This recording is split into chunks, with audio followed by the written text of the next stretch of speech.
ആരെയാണ് വിളിക്കാൻ പോകുന്നത് നമ്മള്? The one and only Dhyan. Let's welcome Dhyan on stage. അപ്പം ധ്യാനും ദിലീപേട്ടനുമായിട്ട് ആദ്യമായിട്ട് സ്ക്രീനിൽ ഒന്നിക്കുന്ന ചിത്രം കൂടിയായിരുന്നു. ദിലീപേട്ടന്റെ അനിയനായിട്ടാണ് ധ്യാൻ എത്തിയത്. നമ്മളെല്ലാവരും ചിത്രം കണ്ടതാണ്. അപ്പം ധ്യാന് നല്ലൊരു കൈയ്യെഴുത്തുള്ള വേദിയിലേക്ക് സ്വാഗതം ചെയ്യാം. അപ്പൊ ദിലീപേട്ടന്റെ വാക്കുകൾക്ക് ശേഷം നമ്മൾ ഏറ്റവും അധികം കാത്തിരുന്ന ആ വാക്കുകളിലേക്ക് നമ്മൾ കിടക്കുകയാണ്.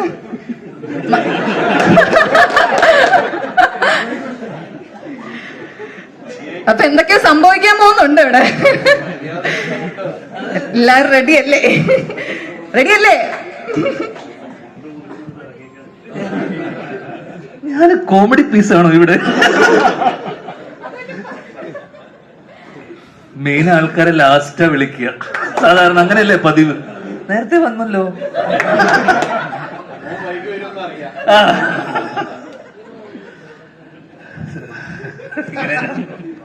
സീരിയസ് ആയിട്ടൊന്നും സംസാരിക്കാൻ അറിയില്ല. എന്നാലും ഒരുപാട് സന്തോഷം. ചുളുവിൽ ഒരു ഹിറ്റ് കിട്ടി.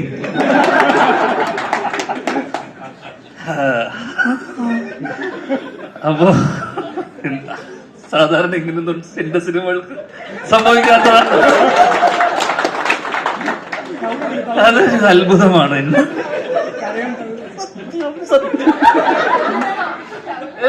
ഞാൻ ചിലപ്പോ കരഞ്ഞു പോവും. നമ്മുടെ ഞാനും ബിൻഡോയും ഷാരിസും ലിസ്റ്റിനൊക്കെ 80s കിഡ്സ് ആണ് പറഞ്ഞു വരുമ്പോ. അല്ല നീ കുറച്ച് 90 അല്ലേ? എന്നാലും അടുത്തുണ്ട്. അപ്പൊ നമ്മളൊക്കെ ഓണക്കാലം അല്ലെങ്കിൽ വിഷുക്കാലം എന്നൊക്കെ പറയുന്നത് ലാലേട്ടന്റെയും മമ്മൂക്കയുടെയും സിനിമകൾക്കപ്പുറം ഒരു വിഷുക്കാലത്തൊക്കെ പോയിട്ട് പേപ്പറിന്റെ വലിയ ഇന്ന് മുതൽ നാളെ മുതൽ എന്നൊക്കെ വന്ന് നോക്കുമ്പോൾ നമ്മളൊക്കെ ഏറ്റവും കാണാൻ ആഗ്രഹിക്കുന്ന, അല്ലെങ്കിൽ ഞാൻ തിയേറ്ററിൽ എൻ്റെ ഓർമ്മയുള്ള സിനിമകൾ, തിയേറ്ററിൽ പോയി കണ്ട് എൻ്റെ മനസ്സിലുള്ള സിനിമകൾ എന്ന് പറയുന്നത് തെങ്കാശിപട്ടണം, മീശമാധവൻ, പിന്നെ ഇതൊക്കെയാണ് നമ്മുടെ ചെറുപ്പകാലത്തുള്ള തിയേറ്റർ ഓർമ്മകളുള്ള സിനിമകൾ. അപ്പോൾ സ്വാഭാവികമായിട്ടും ദിലീപേട്ടന്റെ സിനിമ കാണാൻ, അല്ലെങ്കിൽ ആൾക്കാർ ആർത്തുല്ലസിച്ച് ചിരിച്ചു മറിഞ്ഞ്, അല്ലെങ്കിൽ നമ്മളൊക്കെ ചെറുപ്പം മുതലേ എന്താ പറയണ്ടേ, അദ്ദേഹത്തിന്റെ സിനിമകൾ കാണുമ്പോൾ നമുക്ക് കിട്ടുന്ന ഒരു എനർജി, അല്ലെങ്കിൽ ആ ഒരു ചിരി ചെറുപ്പം മുതലേ നമ്മൾ കാണുന്നതാണ്. അപ്പൊ നമ്മള് ഹ്യൂജ് ഫാൻ ബോയ് ആണ്. അപ്പൊ അദ്ദേഹത്തിന്റെ 150ാമത്തെ സിനിമയിൽ നമ്മളും ഭാഗമാവുന്നു, അല്ലെങ്കിൽ അതൊരു നിയോഗം പോലെ, അല്ലെങ്കിൽ അതൊരു ഭാഗ്യമായി എനിക്ക് തോന്നുന്നു. കാരണം ബിൻഡോ അല്ലെങ്കിൽ നമ്മളെല്ലാവരും അദ്ദേഹത്തിന്റെ ഫാൻസാണ്. അപ്പം ഈ 150ാമത്തെ സിനിമയിൽ എത്തുന്ന സമയത്ത് ഞാൻ ഇതിന്റെ തുടക്കത്തിൽ ഞാൻ 10 ദിവസം ഉണ്ടായിരുന്നുള്ളൂ. അപ്പൊ ഈ 10 ദിവസത്തിനിടയിൽ എനിക്കത് കഴിഞ്ഞിട്ട് പോവാൻ അടുത്ത വേറെ സിനിമകൾ ഇടയിലുള്ളത് കൊണ്ട് എനിക്കത് പോകണം. അപ്പോ ഞാൻ ബിൻഡോനോട് പറഞ്ഞു, ഞാൻ ഈ കുറച്ച് ദിവസമേ ഉള്ളൂ, ഇത്രയൊക്കെ ഉള്ളൂ എന്ന് പറഞ്ഞു. അങ്ങനെ പാതി വഴി എന്നെ കാനഡയ്ക്ക് പറഞ്ഞയച്ചു, ഇത്രയും ദിവസത്തിന് ഉള്ളത് കൊണ്ട്. അപ്പൊ ഞാൻ ഈ പോണ്ട തിരക്കിലാണ്. ഇപ്പോഴും വന്നു കഴിഞ്ഞാൽ അങ്ങ് പോണം. അപ്പൊ ഞാൻ കാണുന്നതെന്ന് വെച്ച് കഴിഞ്ഞാൽ ദിലീപേട്ടൻ ഓരോ ദിവസം വന്നു കഴിയുമ്പോൾ ഓരോ സീനിലും എന്തെങ്കിലും കോമഡി ഉൾപ്പെടുത്താൻ വേണ്ടി, അല്ലെങ്കിൽ എന്നോട് വന്നിട്ട് ചോദിക്കും ദിലീപേട്ടൻ, എടാ ഇതിന്റെ ഒടുക്കത്തിൽ എന്താ പറയാ, എന്തെങ്കിലും ചിരിപ്പിക്കാൻ വേണ്ടി. ഞാൻ വിചാരിക്കും, ഇതെന്തിനാണ് എന്നോട് ചോദിക്കുന്നത്? എപ്പോഴും ഞാൻ എന്റെ അവസ്ഥ എന്ന് വെച്ചാൽ അക്കരയില് അച്ഛനൊരു തൂണും ചാരി നിന്നിട്ട് പോപ്കോൺ കഴിക്കുന്ന ഒരു സീനുണ്ട്. ഞാൻ ഇത്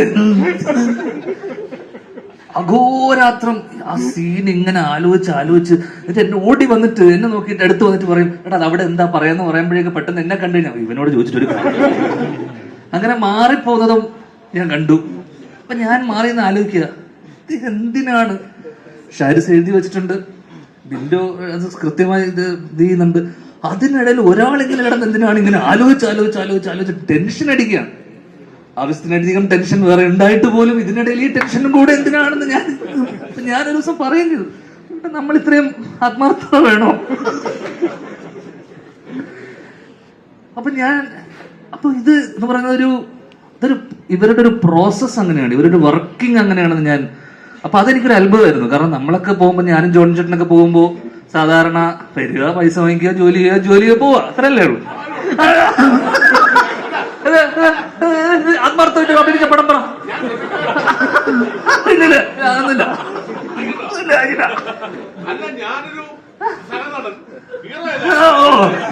ഇല്ല, സഹനടൻ എന്ന് പറയുന്നത് എന്റെ അച്ഛന്റെ വേഷം ചെയ്ത സിദ്ദിഖ, ദിലീപ് ഏട്ടൻ. പിന്നെ ഞാൻ മാറിയെന്ന് കാണുന്ന വെച്ചാൽ സിദ്ദിഖും ദിലീപ് ഏട്ടനും കൂടെ ചർച്ചയാണ്. എടാ ഇത് പഴയ കാലഘട്ടത്തിലെ ആൾക്കാരാണ്, ഇവരുടെ കോമഡി. അപ്പൊ എനിക്കാണെങ്കിൽ ഇവരുടെ കോമഡി മനസ്സിലാവുന്നില്ല. ഇവർ രണ്ടുപേരും മാറി മാറി ചിരിക്കുന്നുണ്ട്. അപ്പൊ ഷാരിസ് വന്നിട്ട് പറയും, ഇതിലൂടെ അത് വേണ്ട കേട്ടോ. ഇവര് രണ്ടുപേരും ചിരിച്ചു മറന്നതിന് ശേഷം ഷാരിസ് വന്നിട്ട് അത് വേണ്ട കേട്ടോ. അപ്പം ദിലീപേട്ടനും സിദ്ദിഖും ഈ തെണ്ടിക്ക് എന്താ ഈ ഇവരെന്താണ് ഈ കോമഡി മനസ്സിലാവാത്ത? കാലം മാറി, പഴയ സാധനം ഇപ്പൊ വേണ്ട. സീരിയസ് ആയിട്ട് എടുക്കില്ല എന്താ ഭാഷ.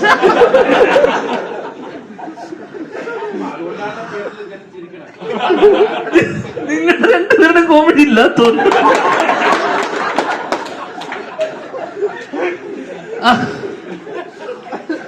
അപ്പൊ കൃത്യമായി ഞാൻ കാണുന്ന വെച്ചാൽ ഇവർ രണ്ടുപേരും അപ്പൊ എന്നോട് ചോദിക്കുന്നത് നിർത്തി. 2 ദിവസം കഴിഞ്ഞപ്പോ ഇവൻ എന്തിനാ വന്നെന്ന് പുള്ളിക്ക് മനസ്സിലായി.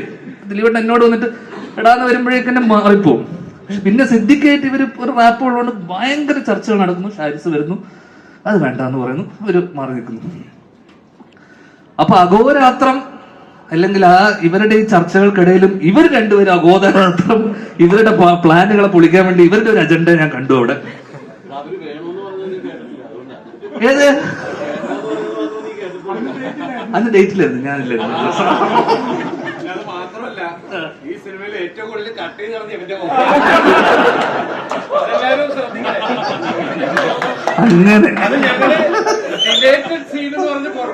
ഓ അല്ലല്ലോ, അങ്ങനെയല്ലോ സിദ്ദിഖ് നേരത്തെ പറഞ്ഞു. സിദ്ദിഖ് പറഞ്ഞ നിങ്ങളുടെ കുറച്ച് കോമഡി കട്ടായി പോയിട്ടുണ്ടെന്നല്ലേ. ആ കുറെ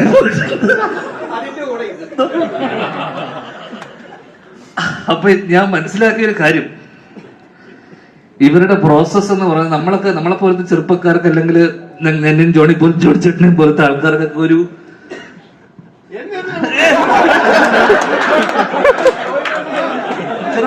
ചെറുപ്പക്കാർ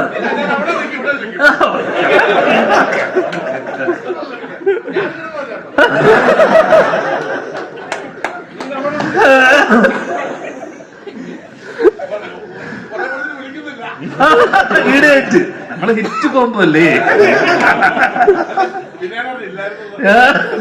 നമ്മൾ ഒരുമിച്ച് അത്. അപ്പൊ ഈ പ്രോസസ്സ് നമ്മളെ സംബന്ധിച്ചിടത്തോളം ഇത് കണ്ട് പഠിക്കേണ്ട ഒരു സാധനമായിട്ട് എനിക്ക് തോന്നി. കാരണം ഇതിനെക്കുറിച്ച് ഇങ്ങനെ ആലോചിച്ചാൽ ഇത്ര ഈ പുതിയ ജനറേഷനിൽ എത്ര പേര് അത്ര എഴുതി വെച്ചത് അത് പറഞ്ഞിട്ട് പോവുക, അതിനപ്പുറം അതിനെക്കുറിച്ച് ആലോചിച്ച് അടുത്ത് എന്ത് പറയും, അല്ലെങ്കിൽ ഈ സീനിൽ എന്തെങ്കിലും ഒരു പഞ്ചില് അവസാനിപ്പിക്കണം, ഒരു ചിരി വേണം എന്ന് നിരന്തരമായി ഇതിനെക്കുറിച്ച് ആലോചിച്ച് വർക്ക് ചെയ്യുന്നത് കമന്റബിൾ എന്നതിനപ്പുറം എനിക്കൊക്കെ അത്ഭുതമായിരുന്നു ആ പ്രോസസ് ഇവർക്കിടയിൽ. അടുത്തതായി പറയേണ്ടത് ഈ സിനിമ സംഭവിക്കാൻ കാരണമായിട്ടുള്ള പ്രധാനി, ഈ സിനിമയുടെ നിർമ്മാതാവ്. ഞാൻ മലയാള സിനിമയിൽ അളിയ എന്ന് വിളിക്കുന്ന ചുരുക്കം ചില ആൾക്കാരിൽ ഒരാളാണ് എൻ്റെ അളിയൻ ലിസ്റ്റിൻ സ്റ്റീഫൻ. ഈ പടത്തിന്റെ പ്രമോഷന് ഉണ്ടോ, അല്ലെങ്കിൽ ബിന്ദുവിനോട് ചോദിച്ചു ഈ പടത്തിന്റെ പ്രമോഷൻ ഒന്നും പരിപാടിയൊന്നും ഇല്ല. അപ്പം ദിലീപേട്ടൻ പറഞ്ഞു പ്രമോഷൻ ഒന്നും വേണ്ട, ഇന്റർവ്യൂ ഒന്നും കൊടുക്കണ്ട, സിനിമ നേരെ തിയേറ്ററിൽ കണ്ടാ മതി എന്നൊക്കെ അങ്ങനെ എന്നോട് പറഞ്ഞേ. അതൊന്നും വേണ്ട എന്നോട് പറഞ്ഞു. അങ്ങനെ ഇതിന്റെ പക്ഷെ നിങ്ങൾ ലിസ്റ്റിൽ സ്റ്റീഫൻ എന്ന് പറഞ്ഞ ബുദ്ധിരാക്ഷസിനെ തിരിച്ചറിയണം. അതാണ് പറയാൻ പോണ കാര്യം. കാരണം പ്രമോഷൻ ഇല്ലാതെ ഇന്നത്തെ കാലത്ത് എങ്ങനെ ഒരു സിനിമ ആൾക്കാരിലേക്ക്, ദിലീപേട്ടന്റെ സിനിമയ്ക്ക് അതിന്റെ ആവശ്യമില്ലെങ്കിൽ പോലും ഇന്ന് വലിയ വലിയ സിനിമകൾ പോലും ഇവിടെ തെലുങ്കുന്നൊക്കെ പ്രഭാസും നാനിയൊക്കെ ഇവിടെ വന്ന് പടം പ്രൊമോട്ട് ചെയ്യണം. അപ്പൊ ആൾക്കാരിലേക്ക് എത്താൻ ഈ സിനിമ പ്രൊമോട്ട് ചെയ്യാൻ ദിലീപേട്ടൻ ഈ പ്രീ റിലീസ് അല്ലെങ്കിൽ ഇന്റർവ്യൂസ് ഒക്കെ വേണ്ടെന്ന് പറഞ്ഞപ്പോ ലിസ്റ്റിൻ എന്ന് പറയുന്ന ബുദ്ധിരാക്ഷൻ തീരുമാനിച്ചു ഇതിനെ മാർക്കറ്റ് ചെയ്യണം, ഇതിനെങ്ങനെ ഇതിനെ റീച്ച് വരുത്തും, എങ്ങനെ ഇതിനെ എത്തിക്കാം, മാർക്കറ്റിംഗ് സിംഹം. അങ്ങനെ ഒരു കള്ളക്കഥ നിലയാണ് പുള്ളി. അങ്ങനെ ഇതുപോലൊരു വേദിയിൽ അല്ലെങ്കിൽ ഇതുപോലൊരു ഇതിനു മുന്നേ ഉള്ളൊരു മീറ്റില്, മീഡിയന്റെ മീറ്റില് ട്രെയിലർ ടീസർ ലോഞ്ചിൽ അല്ലെ മൂവി ലോഞ്ചില് അദ്ദേഹം ഒരു ഒരു കമന്റ്, ഒരു മാലപ്പടക്കത്തിന് ഒരാൾ തിരികൊളുത്തിയിട്ടുണ്ടെന്ന്. സ്വാഭാവികമായിട്ടും ലിസ്റ്റിൻ സ്റ്റീഫന്റെ ഹൈദർ അലി അല്ലെ, അച്ഛന്റെ സ്ഥാനത്ത് കാണുന്ന ഹൈദർ അലി എന്നെ വിളിച്ചു ചോദിക്കുന്നു. കാരണം എടാ നിന്നെ ഉദ്ദേശിച്ചാണ്. കാരണം മാലപ്പടക്കം തിരികൊളുത്തി, സ്വാഭാവികമായിട്ട് പടക്കം മാല. അങ്ങനെ ഞാൻ ഭയന്നു, ഞാൻ പേടിച്ചു. ഹൈദർ അലി വിളിക്കും, എന്നെത്ര അവിടെ വിളിച്ചു രാത്രി 4, ഞാൻ തുരിതുരാവിളി. ഞാൻ പറഞ്ഞു എന്റെ ഹൈദർക്ക അതൊരിക്കലും അങ്ങനെ ആവാൻ പാടില്ല. അല്ലല്ലല്ല, ഇത് അങ്ങനെയല്ല, ഞാൻ തുടങ്ങി കഴിഞ്ഞു എന്ന് പറഞ്ഞ അവിടെ ലാപ്ടോപ്പ് വെച്ചിരിക്കുക സാധനം. അത് തോണാവാത്ത ലാപ്ടോപ്പ്, അതിന് ഡിസ്പ്ലേ ലൈറ്റൊന്നും വരില്ല, വർക്കാവാത്തൊരു ലാപ്ടോപ്പ് വെച്ചിട്ട് പേനെ വെച്ചിരിക്കുക.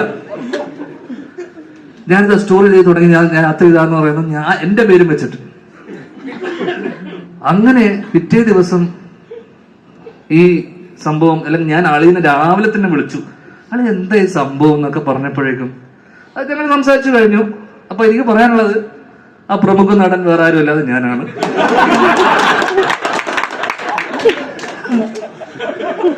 ഞങ്ങൾക്കിടയിലുള്ള പ്രശ്നങ്ങൾ ഞങ്ങൾ സംസാരിച്ച് തീർത്തിട്ടുണ്ട്. ഓക്കെ, ഇനി പ്രശ്നമില്ല കേട്ടോ, കഴിഞ്ഞല്ലോ. വേറെ ആരുമില്ല. അത് അദ്ദേഹത്തിന്റെ മാർക്കറ്റിംഗ് സ്ട്രാറ്റജിയുടെ ഭാഗം. കാരണം ഈ പടം എങ്ങനെയെങ്കിലും ആൾക്കാരിലേക്ക് എത്തിക്കുക എന്നുള്ള ഒരു പ്രൊഡ്യൂസറിന്റെ വലിയ കടമയാണല്ലോ. അദ്ദേഹം ആ കടമ നിർവഹിച്ചു. അത് കൃത്യമായി എന്തിന് BBC ഒഴിച്ച് BBC അടക്കം എന്ത് ചെയ്തു, ലിസ്റ്റിൻ സ്റ്റീഫന്റെ മാജിക് ഫ്രെയിംസ് എന്നൊക്കെ പറഞ്ഞു വലിയ രീതിയിൽ എവിടെയോ എത്തി അതിന്റെ ഒരു. അപ്പം നിങ്ങൾ ഒരുപാട് ഉയരത്തിലാണെന്നും നിങ്ങൾ പറയുന്ന ഓരോ വാക്കും ഹൈദർ അലി ഉൾപ്പെടെ പലരും ശ്രദ്ധിക്കുന്നുണ്ടെന്നും നിങ്ങൾ ശ്രദ്ധിച്ചു. അപ്പോ പറഞ്ഞു വന്നത്, ഈ സിനിമ ബിൻഡോ ഹാരിസ് പറഞ്ഞൊരു സാധനം ഞാൻ ഇന്റർവ്യൂവിൽ ഒരു ഇതിനകത്ത് കേട്ട കാര്യം എന്ന് വെച്ചാൽ, ലിസ്റ്റിനില്ലെങ്കിൽ ഈ സിനിമയില്ല. കാരണം മാജിക് ഫ്രെയിംസ്, എനിക്കൊരു 10-12 വർഷത്തെ പരിചയമാണ് അളിയനുമായിട്ട്. 2014 ട്രാഫിക് എന്ന് പറഞ്ഞ ഏറ്റവും പ്രായം കുറഞ്ഞ പ്രൊഡ്യൂസർ എന്ന് പറഞ്ഞിട്ടാണ് നമ്മൾ ആദ്യമായിട്ട് ലിസ്റ്റിനെ അറിയുന്നതും. അപ്പൊ അച്ഛന്റെ സിനിമയാണ് ട്രാഫിക്. അപ്പൊ ആരാണ് ലിസ്റ്റിൻ? പേര് തന്നെയുണ്ട് ഒരു ഗുമ്മ്, പേരിലാണ് പകുതി. അപ്പൊ ഈ പേര് എവിടെയോ. അപ്പൊ ആദ്യമായിട്ട് ഞാൻ ഈ പേര് കേൾക്കുന്നതും ലിസ്റ്റിൻ സ്റ്റീഫ് എന്ന് പറയുന്ന അച്ഛന്റെ വായിൽ നിന്നാണ്. മലയാള സിനിമയിൽ ഇത്രയും വർഷം, 15 വർഷത്തോളം ഇങ്ങനൊരു ബാനർ, എത്രയോ ഒരു ഡസനോളം പുതിയ സംവിധായകർക്ക് അവസരം കൊടുക്കുന്നു. പുതിയ എന്താ പറയണ്ടത്, തിയേറ്ററുകൾ, സിഫ എന്ന് പറഞ്ഞ ഇൻസ്റ്റിറ്റ്യൂട്ട്, ഏറ്റവും കൂടുതൽ സക്സസ് റേറ്റ് ഉള്ള ഒരു ബാനർ. അപ്പൊ എനിക്ക് ഏറ്റവും എടുത്തു പറയേണ്ട കാര്യം എന്ന് വെച്ച് കഴിഞ്ഞാൽ, പുതിയ തലമുറയിലുള്ള ചെറുപ്പക്കാർക്കെല്ലാം ബിന്ദുവിനെ പോലെയും അവരുടെയൊക്കെ സ്വപ്നങ്ങളുടെ കൂടെ നിന്ന ഒരു പ്രൊഡ്യൂസറാണ്. കാരണം ഹാരിസ് പറഞ്ഞ കാര്യമാണ്, കാരണം ലിസ്റ്റിനില്ലെങ്കിൽ ഈ സിനിമയില്ല.